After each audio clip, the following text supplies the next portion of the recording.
On the 16th day of Elul, there's a story in the Talmud about a certain Tana known as Rabbi Shimon ben Lakish.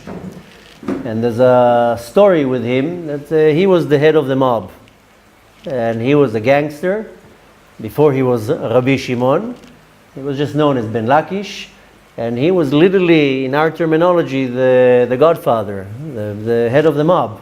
He was a bandit, a robber, taking money for protection, not such a nice individual. But he was known to be extremely, extremely strong. Very, very powerful guy. One time, there's a story in the Talmud that Rabbi Yochanan went to bathe in the river. And Rabbi Yochanan was one of the remaining Tanaim after the destruction of the temple. The Talmud says, since the temple, Beit HaMikdash, was so powerful and beautiful that it affected anyone who was involved in the Beit HaMikdash. They had beauty on them and grace and shine. A Shekhinah was shining on their face. So Rabbi Yochanan was known to be a very attractive man, very, very handsome. And also, he was kind of like the Baba Sali. He didn't have a beard. He was clean shaven. Probably had a few hairs. And the Talmud describes him as a very handsome man and also without a beard. Okay, the story says that one time he went down to the river to bathe. This Ben Lakish saw him. He didn't saw from far away he's a man. He no beard. He thought maybe it's a woman. So he ran down to the river. Rabbi Yochanan was already in the water, and Ben Lakish jumped from one side of the river to the other side of the river. And then he looked and said, "Ooh, it's a man." Ooh. But nevertheless, there was an encounter between Rabbi Yochanan and Ben Lakish. So Rabbi Yochanan told him, "Chelech lo'oraita." Your power has to go to the Torah. And not the power because he had the muscles, but the fact that he was able to jump from one side of the river to another side of the river. And he says when your power should be applied into the Torah, it's not your physical power. You don't need muscles for the Torah. But he had something that is called willpower, koach ratzon. He so much wanted to jump from one side to the other that he had it locked in his mind and he was able to do it. You know, the mind is very powerful. If you know how to lock your mind on something with strong willpower, you can do anything you want. So Rabbi Yochanan told him, you should use this willpower for the Torah. You'll become a giant.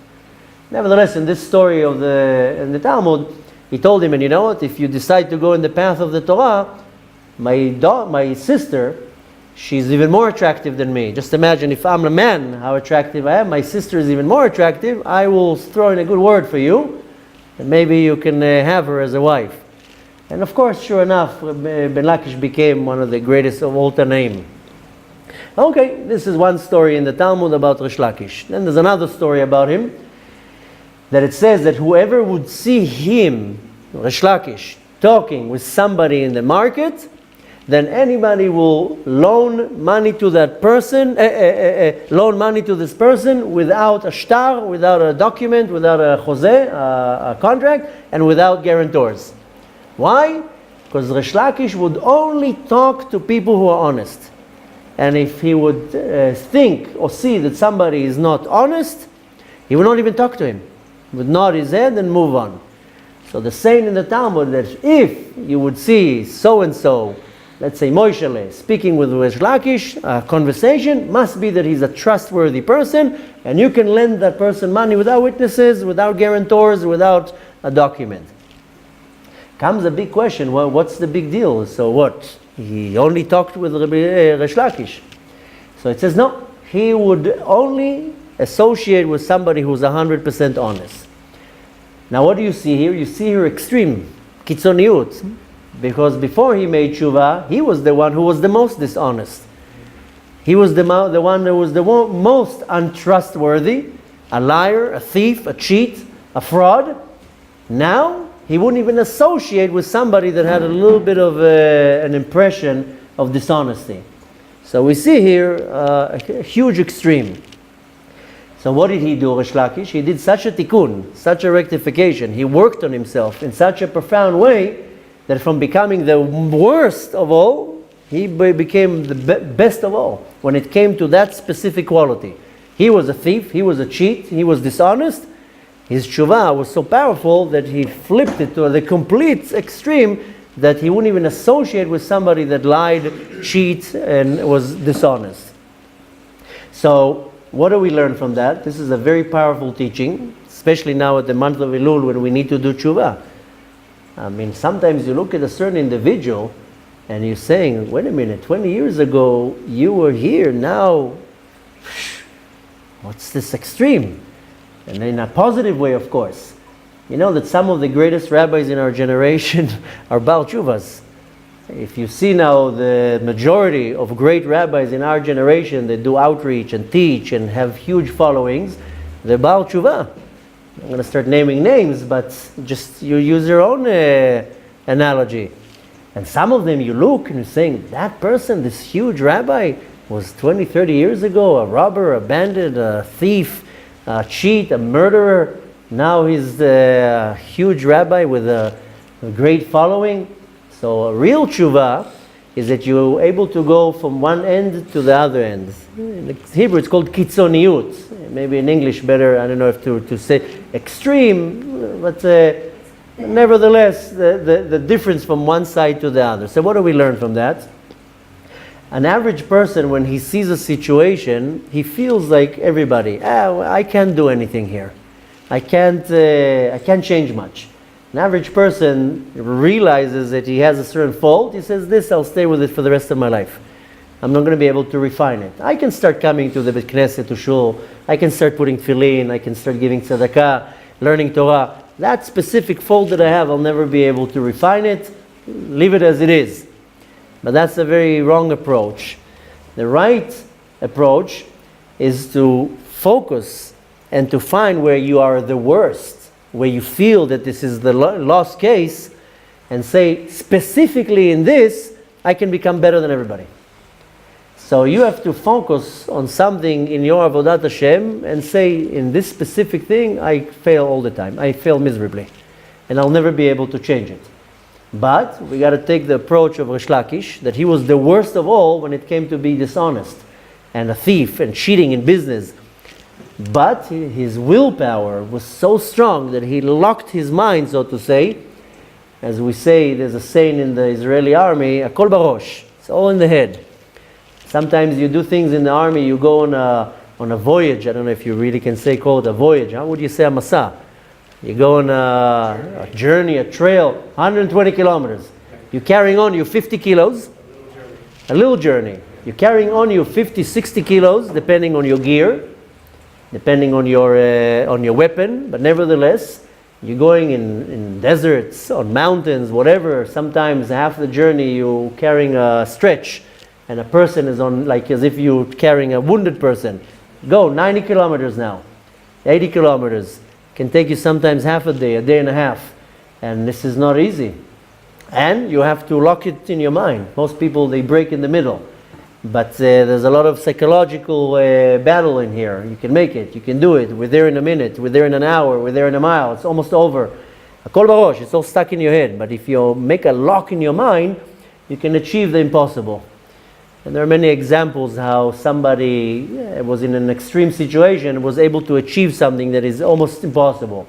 So we want to take the approach of Rish Lakish, who was known as Resh Lakish. Then he became Rabbi Shimon ben Lakish, that he became one of the greatest of all sages. And his thing was, in the past, being dishonest, so he became now the top of all.